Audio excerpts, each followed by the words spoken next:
Esta polémica que envolve Mário Centeno e também o Benfica é o ponto de partida para o habitual comentário das segundas-feiras do Miguel Sousa Tavares, que já está no Jornal da Noite. Olá, Miguel. Boa noite. Bento. A grande questão a saber aqui a primeira é se estamos ou não perante um crime, porque disso depende uma série de coisas, sobretudo a questão de saber se faz sentido o Ministro das Finanças continuar ou não no Governo. Qual é a tua opinião? A minha opinião é que estamos perante um crime de jornalismo do Correio da Manhã e dos que foram atrás dele, sem fazer a pergunta óbvia, que agora acaba de ser esclarecida, que eu também já tinha esclarecido pelos meus meios, a quem cabe verificar a isenção de mim. Não cabe ao Ministério das Finanças, como tu acabaste de explicar, cabe às câmaras municipais. Segunda questão, saber se neste caso haveria lugar à isenção de mim, sim ou não, e havia lugar.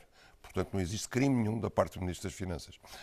Depois, de facto, é inteiramente ridículo achar que um ministro, fosse ele qual fosse, e um das finanças, se vendia por 2 bilhetes para ir ao futebol.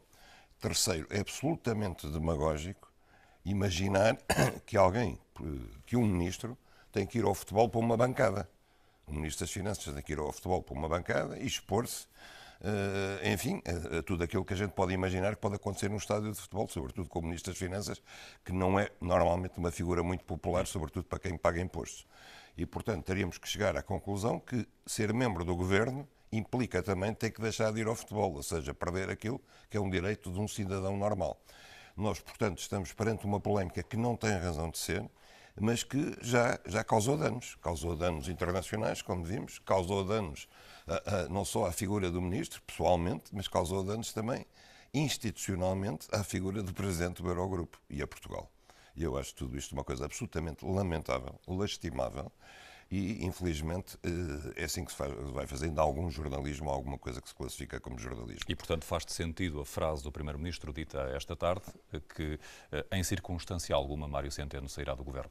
A mim faz-me todo o sentido, e aquilo que não me faz sentido nenhum é que alguém, do lado das entidades, do Ministério Público, da Polícia Judiciária, tenha alimentado esta polémica, a Procuradoria-Geral da República, nomeadamente, deixando de transparecer para a imprensa a informação de que havia feito buscas no gabinete do Ministro das Finanças, sem explicar porquê e sem explicar que, de facto, não havia razão nenhuma para haver uma investigação criminal ao Ministro das Finanças por este caso. Mas parece-te que é possível admitir a hipótese que Mário Centeno venha a ser constituído arguido?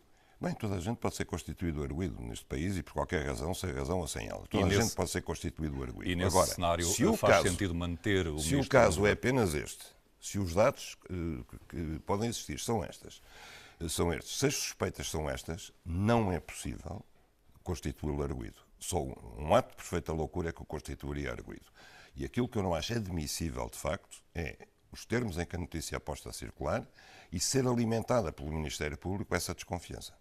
Isso é que eu não acho admissível, de facto.